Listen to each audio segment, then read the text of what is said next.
தினம்தோறும் விளக்கேற்ற நல்ல எண்ணெய் இதயம் நல்லெண்ணெய். நாட்டில் அதிகரித்து வரும் டிஜிட்டல் கைது மோசடிகள் குறித்து உச்சநீதிமன்றம் வேதனை தெரிவித்துள்ளது. மோசடிக்காரர்கள் போலியான நீதிமன்ற உத்தரவுகள் மற்றும் நீதிபதிகளின் கையெழுத்துக்களை பயன்படுத்தி பொதுமக்களை ஏமாற்றி பணம் பறிப்பது தொடர்பாக மத்திய அரசு மற்றும் சிபிஐ பதிலளிக்க உச்சநீதிமன்றம் நோட்டீஸ் அனுப்பியுள்ளது. பாதிக்கப்பட்டவர்களை மோசடிக்காரர்கள் தொடர்பு கொண்டு அவர்கள் மீது வழக்கு நிலுவையில் இருப்பதாக கூறி உச்சநீதிமன்றம் அல்லது உயர்நீதிமன்றத்தின் போலியான உத்தரவு நகல்களையும் நீதிபதிகளின் போலி கையெழுத்துகளையும் பயன்படுத்தி பாதிக்கப்பட்டவர்களை டிஜிட்டல் கைது செய்திருப்பதாக மிரட்டி பணம் பறிப்பது வாடிக்கையாகி வருகிறது.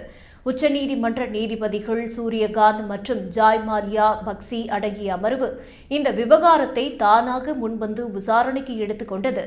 நீதிமன்ற உத்தரவுகளை போலியாக தயாரித்து நீதிபதிகளின் போலியான கையெழுத்துக்களை பயன்படுத்துவது நீதித்துறை நிறுவனங்கள் மீதும் சட்டத்தின் ஆட்சி மீதும் மக்கள் வைத்துள்ள நம்பிக்கையின் அஸ்திவாரத்தையே அசைக்கிறது.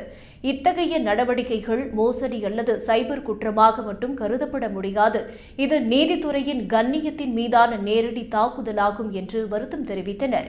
ஹரியானாவில் உள்ள அம்பாலாவைச் சேர்ந்த ஒரு முதிய தம்பதியை இதே போன்ற மோசடி மூலம் ஏமாற்றி ரூபாய் 1 கோடி வரை பறித்துள்ளனர். இந்த வழக்கை போலவே நாடு முழுவதும் பல மூத்த குடிமக்கள் குறிவைக்கப்படுவதாக நீதிபதிகள் குறிப்பிட்டனர்.